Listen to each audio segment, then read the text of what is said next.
করে ঢুকছে জল। নদীর জল বাড়তেই ঘর ছেড়ে নিরাপদ আশ্রয়ের খোঁজে এলাকার মানুষজন। ভয়াবহ বন্যা পরিস্থিতির আশঙ্কায় আতঙ্কিত পূর্ব মেদিনীপুরের পটাশপুরের বিস্তীর্ণ এলাকার মানুষ।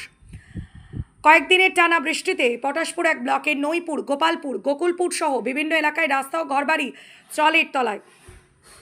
কোথাও রাস্তা ডুবে সেই জল হু হু করে ঢুকে পড়ছে গ্রামের ভিতরে। ইতিমধ্যেই বহু বাড়িতে জল ঢুকে পড়ায় ঘর ছেড়ে নিরাপদ আশ্রয়ের খোঁজে যেতে হচ্ছে বাসিন্দাদের। চাষের জমি জলের তলায় চলে যাওয়ায় মাথায় হাত কৃষকদের। একদিকে ফসলের ক্ষতির আশঙ্কা, অন্যদিকে বাড়িতে জল, সব মিলিয়ে চরম দুর্ভোগে দিন কাটছে সাধারণ মানুষের। সবচেয়ে ভয়াবহ পরিস্থিতি তৈরি হয়েছে পটাশপুর বালিচক রাজ্য সড়কে। রাস্তার উপর এক কোমরেও বেশি জল জমে থাকায় স্বাভাবিক যান চলাচল কার্যত বিপর্যস্ত। বাধ্য হয়ে ট্র্যাক্টর, চার চাকা কিংবা বাইরে করে ঝুঁকি নিয়ে জল পারাপার করছেন মানুষজন। এই পরিস্থিতিতে যে কোনো সময় দুর্ঘটনার আশঙ্কা রয়েছে।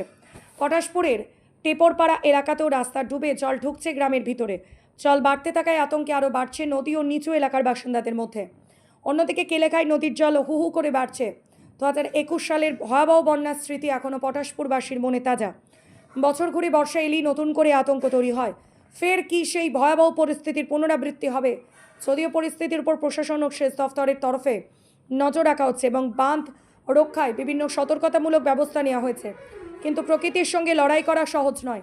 তবুও সম্ভাব্য বিপর্যয় ঠেকাতে প্রশাসনের পক্ষ থেকে সব রকম চেষ্টা চালানো হচ্ছে।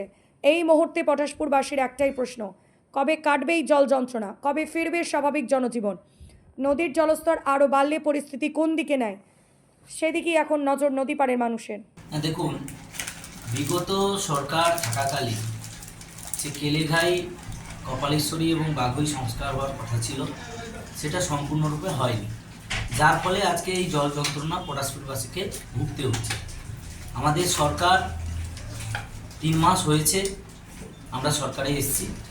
যথেষ্টভাবে আমাদের সরকারের যারা মন্ত্রী রয়েছেন এবং ডিপার্টমেন্টের যারা অফিসার রয়েছেন, তারা যথেষ্টভাবে কেলেঘাই, কপালেশ্বরী এবং বাঘই নদীর তীর বরাবর যে সমস্ত গ্রাম এলাকাগুলো রয়েছে, সেগুলোকে সংরক্ষণের জন্য বিভিন্ন উপায়ে তারা প্রচেষ্টা করছেন। তো আশা করছি, আমাদের বিধায়ক সাহেবও এক্ষুনি আমাদের এলাকায় এসেছিলেন, উনিও আশ্বাস দিয়েছেন যে জল নেমে গেলে যাবতীয় যা করার দরকার কেলেঘাই বা বাঘুইতে, তার সমস্ত রকম ব্যবস্থা আমাদের সরকারের পক্ষ থেকে নেওয়া হয়। এই জল বলি, এটা বাঘুইর জল, মূলত পুরো পশ্চিম মেদিনীপুর এলাকার দাঁতন, আমাদের নারায়ণগড় এরিয়ার পুরো জল এই বাঘুই নদী হয়ে নামে। সেই জল অত্যাধিক অতিবৃষ্টির কারণে এত পরিমাণে জল এখানে পুরো স্টক হয়ে এতটা জলটা বেড়ে গেছে।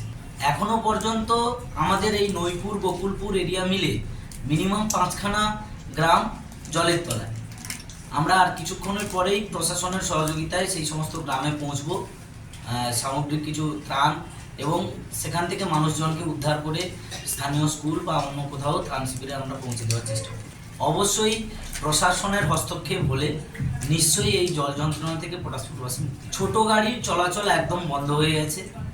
যা বড় ট্রাক বা অন্যান্য যানবাহন, যেগুলো বড় গাড়ি রয়েছে, বড় ভেহিকেলস, ওইগুলোই শুধুমাত্র চলাচল করছে। বাকি বাইক হোক, ছোট প্রাইভেট কার হোক, এ সমস্ত যানবাহন কিন্তু চলাচল বন্ধ হয়ে গেছে। এটা জল নিকাশি বলতে কেলেঘাইয়ের যে জল, সেটা প্রপারলি মানে একদম এত পরিমাণে ফুলে ফেঁপে উঠেছে, যার ফলে বাঘুইর জল পাস হচ্ছে না। সেই জল জমা হয়ে পুরো আমাদের যে রাজ্য সড়ক রয়েছে, ডেবরা বালিচক পটাশপুর যে রাজ্য সড়ক রয়েছে, সেই রাজ্য সড়ক মানে বিস্তীর্ণ এরিয়া জুড়ে সেগুলো ট্যাঙ্কি হয়ে গেছে পুরো জলটা, যার ফলে জল রাস্তার উপরে চলে এসেছে।